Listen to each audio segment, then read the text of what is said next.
हरे कृष्ण।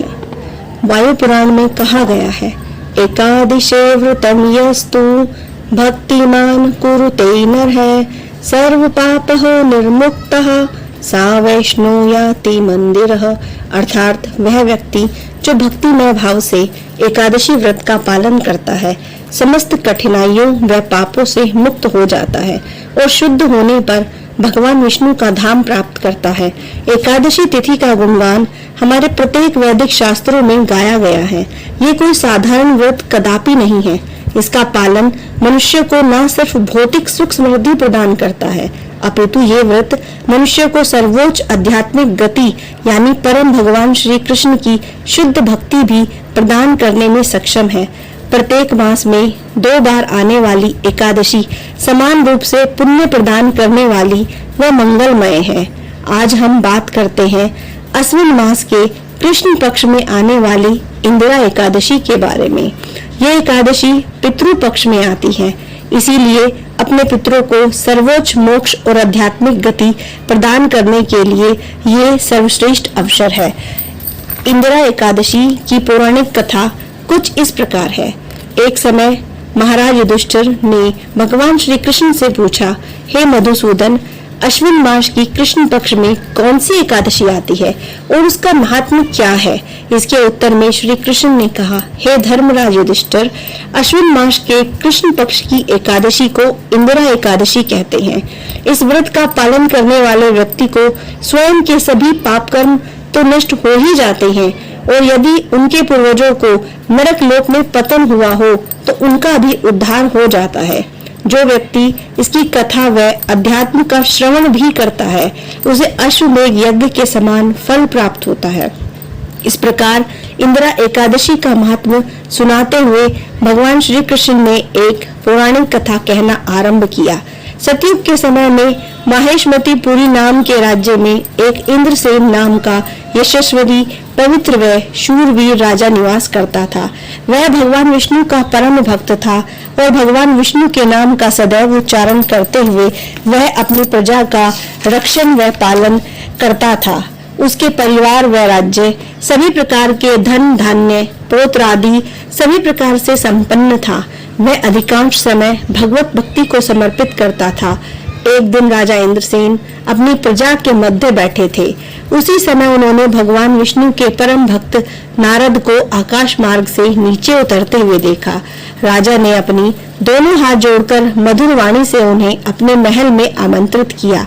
उसके पश्चात राजा ने नारद मुनि को उचित आसन प्रदान किया, उनके चरण पखारे और उन्हें योग्य सत्कार किया। राजा के आदर सत्कार से प्रसन्न होते हुए नारद मुनि ने राजा और उसकी प्रजा के कुशल समाचार पूछे।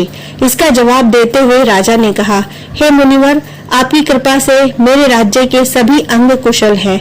मैं अपनी प्रजा का अपनी संतान की तरह पालन करता हूँ। राजा आदर से कहते हैं, हे मुनि श्रेष्ठ, कृपया आप अपने यहाँ आगमन का हेतु बताएं। यह सुनकर मुनि ने कहा, राजन, जब मैं ब्रह्मलोक से यमलोक में पहुंचा तो मैंने आपके पिता को यमराज की सभा में देखा।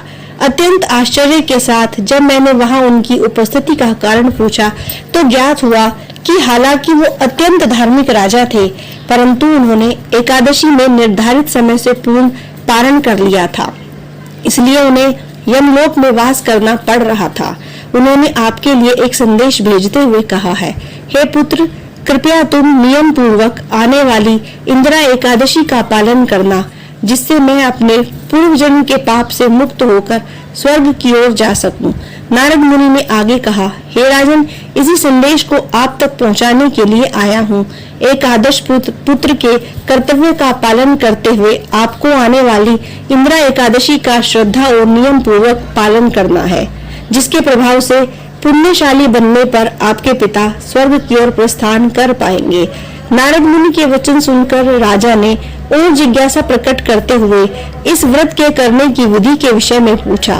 नारद जी ने कहा, दशमी के दिन श्रद्धा पूर्वक भगवान की सेवा करें, अपने पूर्वजों की यज्ञ आहुति अर्पित करें, एक बार से अधिक भोजन ना लें और भूमि पर शयन करें।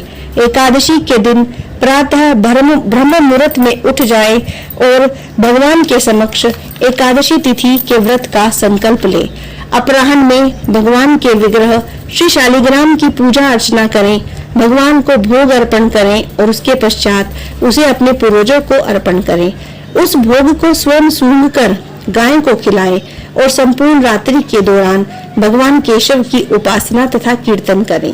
दूसरे दिन द्वादशी पर भक्ति भाव से श्री हरि की उपासना करें, ब्राह्मणों को उत्तम भोजन प्रसाद करवाएं और उसी समय में स्वयं भी भोजन करें।